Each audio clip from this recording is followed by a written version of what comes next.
और बात करते हैं बिहार की राजनीति की। बिहार की सियासत से जुड़ी ये बड़ी खबर, गिर सकती है महागठबंधन की सरकार। नीतीश कुमार कर सकते हैं एनडीए में वापसी, बीजेपी के सहयोग से बना सकते हैं सरकार। तो बड़ी खबर आ रही है बिहार से, जहां पर बड़ा फेरबदल हो सकता है। बिहार की सियासत से जुड़ी ये बड़ी खबर, गिर सकती है महागठबंधन की सरकार। तो ये बड़ी खबर आ रही है बिहार से, जहां पर कभी भी महागठबंधन की सरकार गिर सकती है। नीतीश कुमार एनडीए में वापसी कर सकते हैं, बीजेपी के सहयोग से सरकार बना सकते हैं नीतीश कुमार। इस तरह की खबरें निकलकर सामने आ रही है। बिहार की सियासत से जुड़ी ये बड़ी खबर, बिहार में सियासी पारा बढ़ता हुआ दिख रहा है। कभी भी महागठबंधन की सरकार गिर सकती है। नीतीश कुमार के इस्तीफा देने की खबर भी सामने आ रही है और नीतीश कुमार एनडीए में वापसी कर सकते हैं। बीजेपी ने नया फॉर्मूला तय किया है, क्या होगा इस फॉर्मूले में ये देखना होगा। लगातार बैठकों का दौर चल रहा है।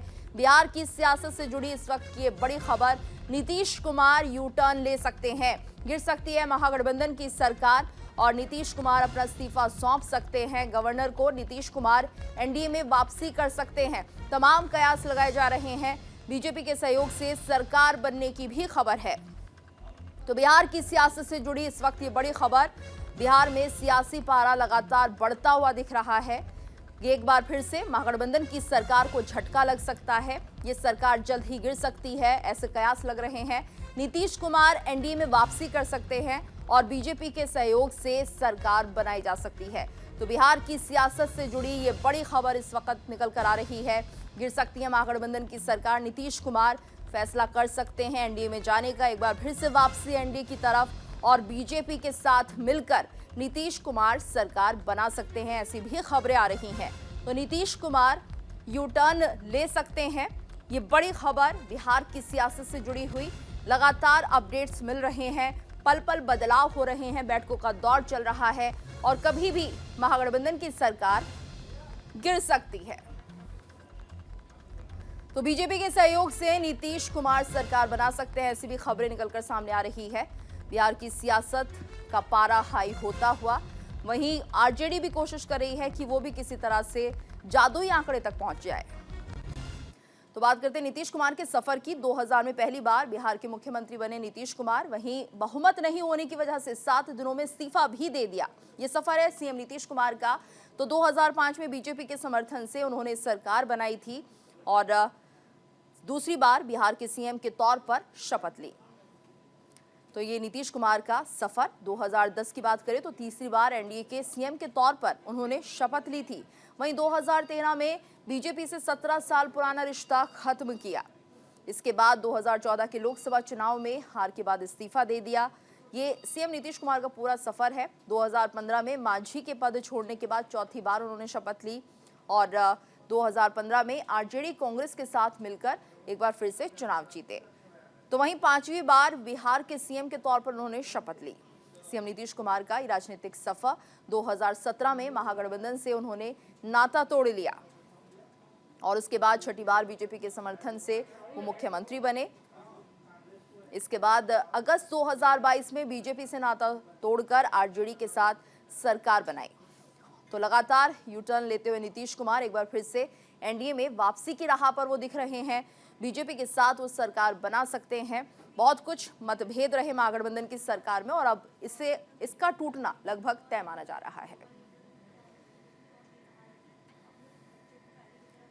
और वहीं सियासी हलचल के बीच आरजेडी ने बैठक बुलाई है। आरजेडी ऑफिस पटना में दोपहर 1 बजे बैठक होगी। मीटिंग में सभी विधायकों को आने के निर्देश दिए हैं। तेजस्वी यादव समेत आरजेडी नेता शामिल होंगे। आरजेडी की बैठक, सियासी हलचल के बीच आरजेडी ने बैठक बुलाई है। इसमें सभी विधायक शामिल होंगे आरजेडी से जुड़े हुए। दोपहर 1 बजे आरजेडी ऑफिस में ये बैठक होनी है। मीटिंग में सभी विधायकों को आने के निर्देश दिए गए हैं। आरजेडी की ये बैठक मानी जा रही है। तेजस्वी यादव समेत आरजेडी नेता इसमें शामिल होंगे। बड़ी बैठक आरजेडी की तरफ से। सियासी हलचल के बीच आरजेडी ने बैठक बुलाई है और लगातार जो खबरें आ रही थी कि आरजेडी कोशिश कर रही है कि तेजस्वी यादव को सीएम बनाया जाए और यहां पर जादुई आंकड़े तक पहुंचने की भी एक कोशिश रही है। लेकिन अब खबर ये भी आ रही है कि बैठक होगी 1 बजे, क्या कुछ उसमें फैसला होगा? क्या आरजेडी के पास वो जादुई आंकड़ा है जिससे बिहार में सरकार बनाई जा सकती है? इन सब बातों को लेकर मंथन होगा और जो खबरें बाहर निकलकर सामने आ रही हैं कि महागठबंधन की सरकार कभी भी गिर सकती है, उसे क्या रोक पाएंगे लालू यादव, और तमाम ऐसे मुद्दे रहेंगे जो आज 1 बजे की बैठक में चर्चा का विषय रहेंगे। तो दोपहर 1 बजे ये बैठक होनी है। सियासी हलचल के बीच आरजेडी ने ये बैठक बुलाई है। आरजेडी ऑफिस पटना में दोपहर 1 बजे बैठक होनी है। सियासी हलचल के बीच आरजेडी की बैठक काफी महत्वपूर्ण मानी जा रही है। मीटिंग में सभी विधायकों को आने के निर्देश दिए गए हैं। तेजस्वी यादव समेत आरजेडी नेता इसमें शामिल होंगे। सियासी हलचल के बीच आरजेडी की बड़ी बैठक।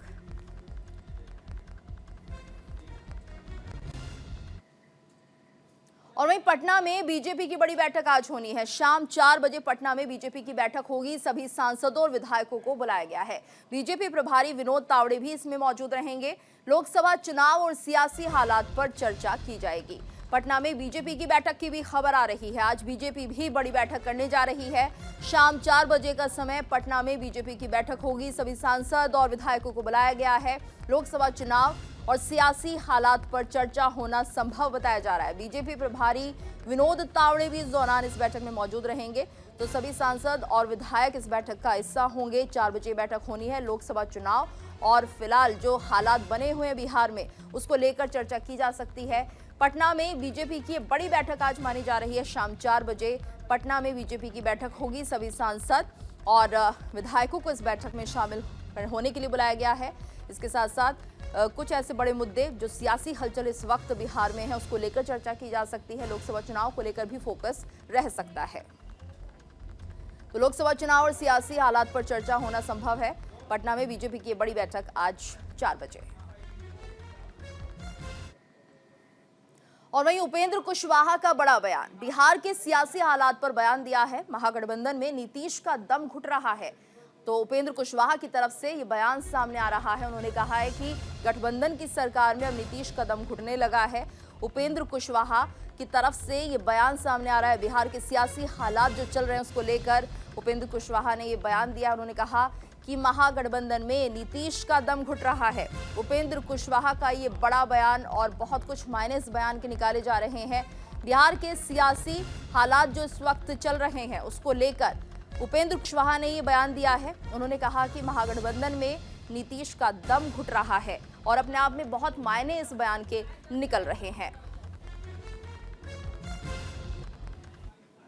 तो बिहार के सियासी हालात को लेकर ये बयान दिया है उपेंद्र कुशवाहा ने। महागठबंधन में नीतीश का दम घुट रहा है। उपेंद्र कुशवाहा जो ये बयान दे रहे हैं, फिलहाल जिस तरह के ताजा घटनाक्रम बिहार में देखने को मिल रहे हैं, महागठबंधन की सरकार कभी भी गिर सकती है, इस तरह की खबरें भी सामने आ रही हैं। नहीं, हम कैसे बता दें, कोई हम भविष्यवक्ता तो है नहीं, लेकिन जो लक्षण दिख रहा है महागठबंधन के अंदर, Nitish Kumar ji JDU versus RJD, उससे तो संकेत मिल ही रहा है ना कि नीतीश जी बेचैन है, परेशान है वहां से बाहर होने के लिए।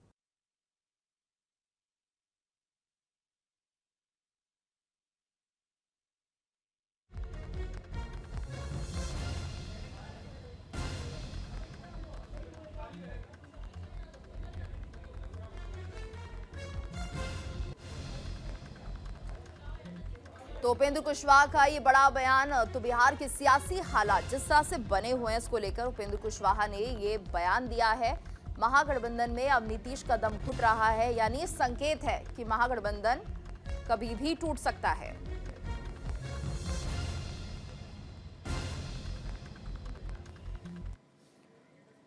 और महाराष्ट्र से इस वक्त ये बड़ी खबर आ रही है। शिंदे सरकार ने सुलझाया मराठा आरक्षण का पेच। मराठा आरक्षण के नेता ने बयान दिया कि खत्म कर रहा हूं आंदोलन।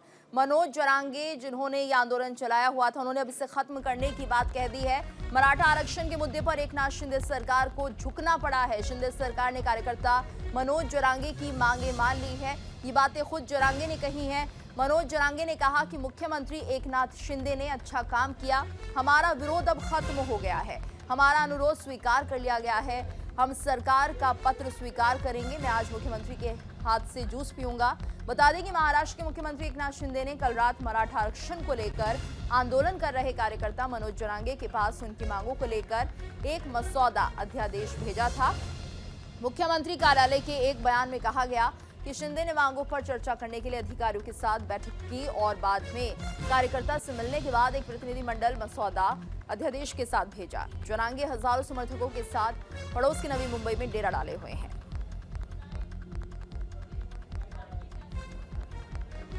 महाराष्ट्र से बड़ी खबर आ रही है, जहां पर शिंदे सरकार ने मराठा आरक्षण का पेच सुलझा दिया है।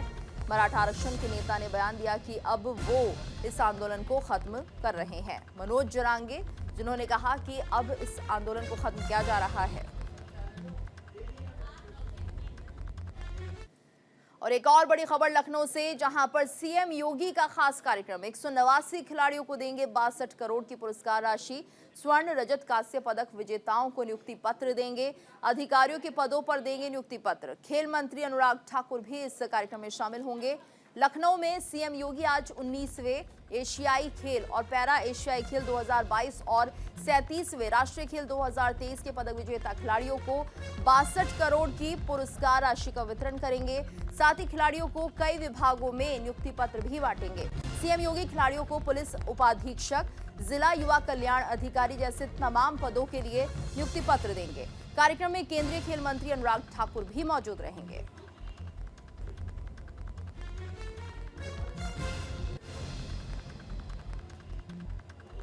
तो 189 खिलाड़ियों को 62 करोड़ की पुरस्कार राशि और इस कार्यक्रम में अनुराग ठाकुर भी शामिल होंगे।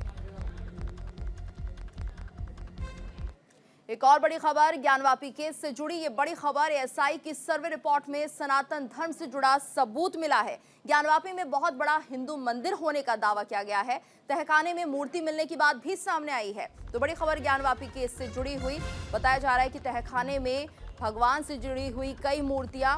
एएसआई की सर्वे रिपोर्ट में सनातन धर्म से जुड़ा ये बड़ा सबूत मिला है। ज्ञानवापी में बड़ा हिंदू मंदिर होने का दावा किया गया है। एएसआई रिपोर्ट को सार्वजनिक करने की बात कही जा रही थी। कहा जा रहा है कि तहखाने में मूर्ति मिलने की बात भी सामने आ रही है। ज्ञानवापी केस से जुड़ी ये बड़ी खबर और लगातार एएसआई की रिपोर्ट को सार्वजनिक करने की बात कही जा रही थी, जो कि अब सामने आ चुकी है। और जो बड़े सबूत एएसआई को मिले हैं उसके तहत यहाँ पर एक बड़ा हिंदू मंदिर था, ये बात साफ हो गई है। तहखाने में मूर्ति मिली है, ये स्पष्ट हो गया है, ये भगवान की मूर्ति है। और ज्ञानवापी केस से जुड़ी ये बड़ी खबर इस वक्त हम आपको बता रहे हैं। एएसआई ने एक सर्वे जो किया था उसकी रिपोर्ट सामने आई है, जिसे सार्वजनिक करने की बात कही जा रही थी। अब ये खुलासा हो चुका है ज्ञानवापी केस में कि यहाँ पर एक बड़ा हिंदू मंदिर था। तहखाने में मूर्ति भी मिली है एएसआई को, जिससे पता चलता है कि जहां पर मस्जिद बनाई गई उससे पहले यहां पर हिंदुओं का एक बड़ा मंदिर रहा है। तो एएसआई की सर्वे रिपोर्ट है ये, जिसमें ये खुलासा हुआ है ज्ञानवापी में एक बहुत बड़ा हिंदू मंदिर रहा है। तहखाने में मूर्तियां मिली है, जो इस बात का संकेत है कि यहाँ पर पहले मंदिर रहा होगा। कई ऐसी मूर्तियां, कई ऐसे निशान यहाँ पर मिले हैं। और जिस तरह से स्वास्तिक के निशान भी यहाँ पर देखे गए हैं, कुछ ऐसे मंत्र थे जो यहाँ पर उच्चारित, यहाँ पर लिखे गए थे और जिनका उच्चारण यहाँ पर कभी होता होगा। तो तमाम ऐसे सबूत हैं एएसआई की रिपोर्ट में जिनका खुलासा हुआ है। और इसी के साथ इस बुलेटिन में फिलहाल इतना ही। रुकेंगे एक ब्रेक के लिए, ब्रेक के बाद खबरें जारी हैं।